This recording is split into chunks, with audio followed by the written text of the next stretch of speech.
muatan-muatan politis dan dari dendam-dendam politik. Yang kita ingin ciptakan adalah suasana pemerintah bersih. Ada yang lagi panas di balik tembok istana.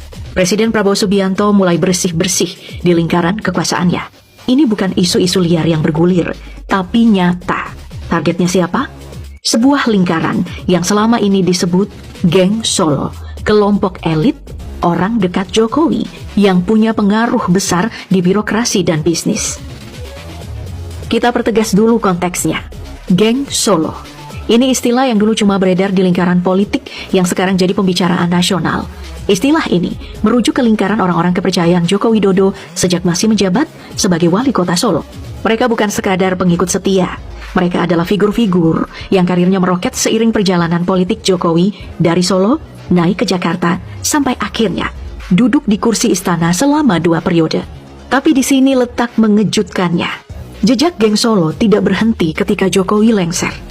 Faktanya, bayangan mereka justru makin terasa di era Prabowo. Banyak pihak menuding membengkaknya kabinet Prabowo adalah dampak langsung dari campur tangan Jokowi. Loyalis-loyalis Jokowi kemudian ditempatkan di berbagai posisi strategis, mulai dari kementerian, BUMN, sampai proyek-proyek raksasa. Lalu, puncaknya datang dari sebuah informasi mengejutkan. Menurut mantan sekretaris Kementerian BUMN, Said Didu, sebenarnya jumlah kementerian di kabinet sudah diatur Prabowo, tapi semuanya berubah setelah ada pertemuan rahasia yang disebut-sebut terjadi pada tanggal 11 sampai 12 Oktober 2024 di kawasan IKN. Dalam pertemuan itu, kata Said Didu, para elit oligarki mengatur penggabungan paksa antara susunan kabinet Prabowo dengan keinginan geng Solo. Said Didu bahkan menyebut dengan istilah pedas. Geng Solo, oligarki parcok, gabungan para pemilik modal dan pejabat politik yang punya kendali besar di balik layar. Oke, kita bicara dulu soal dampak dari pertemuan rahasia tadi. Kabinet Prabowo jadi bengkak luar biasa. Totalnya ada 109 pejabat, terdiri dari 48 menteri, 5 pejabat setingkat menteri, dan 56 wakil menteri.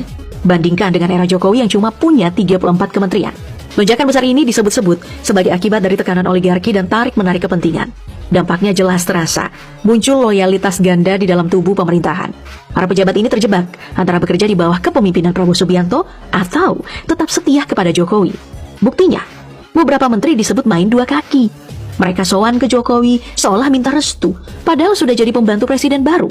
Contoh paling belak-belakan datang dari Sakti Wahyu Trenggono, Menteri KKP. Dalam sebuah pernyataannya ia berkata, sedang bersilaturahmi dengan bekas bos saya, bahkan sekarang masih jadi bos.